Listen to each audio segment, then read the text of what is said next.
Hello guys, আমি স্বর্ণালী চলে এসেছি একটা নতুন ব্লগ নিয়ে আমার চ্যানেলে স্বর্ণালীস গ্যালারি। তো দেখো, আজকে আবার বৃহস্পতিবার আমি এখানে মাছ নিতে চলে এসেছি। এটা আমাদের তো আগেও বলেছি, আমাদের এখানে মাছের খুব সুন্দর দোকান। বাঙালি মাছ বৃহস্পতিবার করেই ঢোকে, এখানে বিভিন্ন বাঙালি মশলাও ঢোকে। তো আমি ঘুরে ঘুরে দেখছিলাম যেগুলো আমার লাগবে। কি সুন্দর বাঙালি মুড়ি, খই, মুগের ডাল, ছোলার ডাল, আতপ চাল, সমস্ত কিছু এখানে পাওয়া যায়। তো যথারীতি মাছ টাছ দেখে আমি মাছ টাছ ওদেরকে কাটতে দিয়ে দিচ্ছি, এবং ওদের কাটিংগুলো এত সুন্দর করে কাটে, পুরো ক্লিন করে দেয় যে বাড়িতে গিয়ে আর কিছু করতেই হয় না। তো আমি একটু অপেক্ষা করছিলাম, বসেছিলাম যে কাটিংটা হবে তারপর আমরা যাব। এবার অনেক অফারও চলছে, যেহেতু ওদের ইলিশ মাছ অনেক ঢুকেছে। পুরো জামাই ষষ্ঠীর অফার,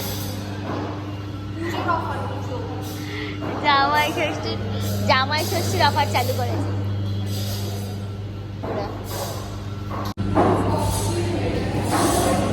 জামাই ষষ্ঠীর অফারে ইলিশ মাছ সুন্দর করে সাজিয়ে রেখে দিয়েছে।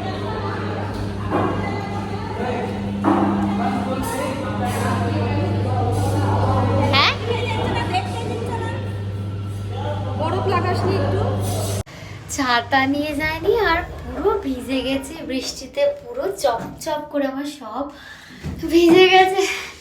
ব্যাঙ্গালোরের বৃষ্টি মানে যখন তখন বৃষ্টি চলে আসে, সত্যি আনবিলিভেবল। আমি কত জোরে গাড়ি চালিয়ে এসেছি।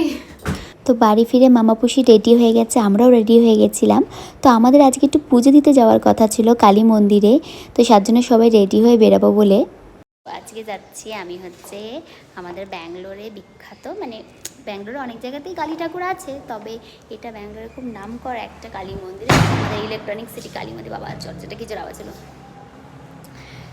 ইলেকট্রনিক সিটি কালী মন্দির। তো সেখানেই যাচ্ছি পুজো দিতে। আজকে যেহেতু কৌশিকী অমাবস্যা, জিনিসপত্র নিয়ে নিয়েছি।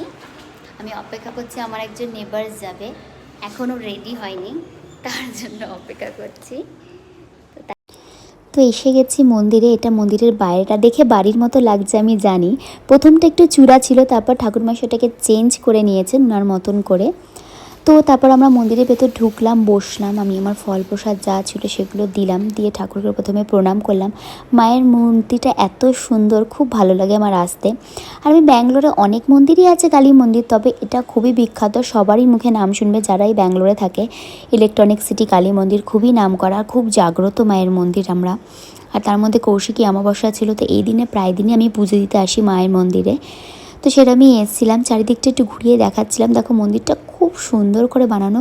আর শুধু যে কালী ঠাকুর, মানে মাকে তো প্রতিষ্ঠিত করেছেই, এছাড়া অনেক ঠাকুরই ওখানে প্রতিষ্ঠিত আছে। বিশেষ করে মায়েরই পুজো হয় ওখানে।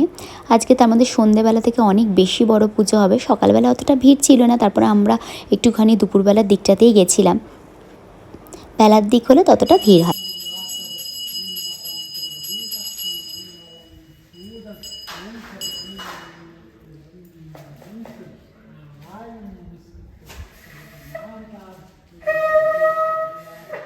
বাজাও।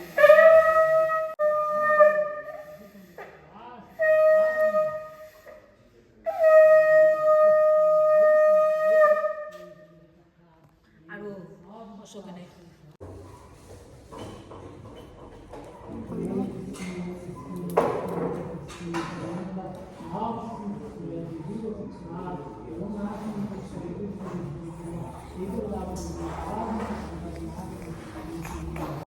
তারপর আমাদের পুজো টুজো হওয়ার পর আমি একটু ঘুরিয়ে দেখাচ্ছিলাম, যেমন দেখো শিব ঠাকুর, লোকনাথ বাবা, স্বয়ং গণেশজি, নারায়ণ, সকলের মূর্তি এখানে সুন্দর করে সাজিয়ে রাখা আছে। তুমি যেমন করে পুজো দিতে চাও এখানে এসে দিতে পারো।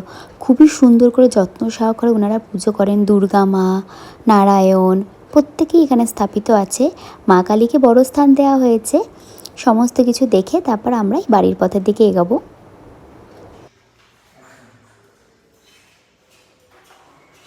বন্ধুদি এখনো পুজো দিচ্ছে, আমাদের হয়ে গেছে পুজো দেওয়া অবশ্যই।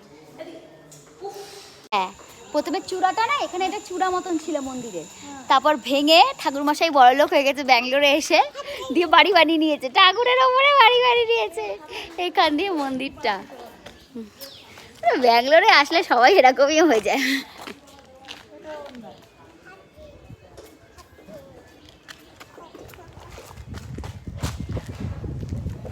এটাই ছিল আমার একটা ছোট্ট ব্লগ, যে কেমন হয় এখানেও তো বাঙালি পুজো আমরা বাঙালিরা সবাই দিই, তো মায়ের মন্দির কেমন দেখতে হয় কেমন কি, তো এটারই একটা ছোট্ট ব্লগ তোমাদেরকে দেখালাম। তোমরা আশা করি দেখে ভালো লেগেছে। একটুখানি লাইক করে দিও, একটু কমেন্ট করে দিও, একটু সাপোর্ট করো। So tata guys.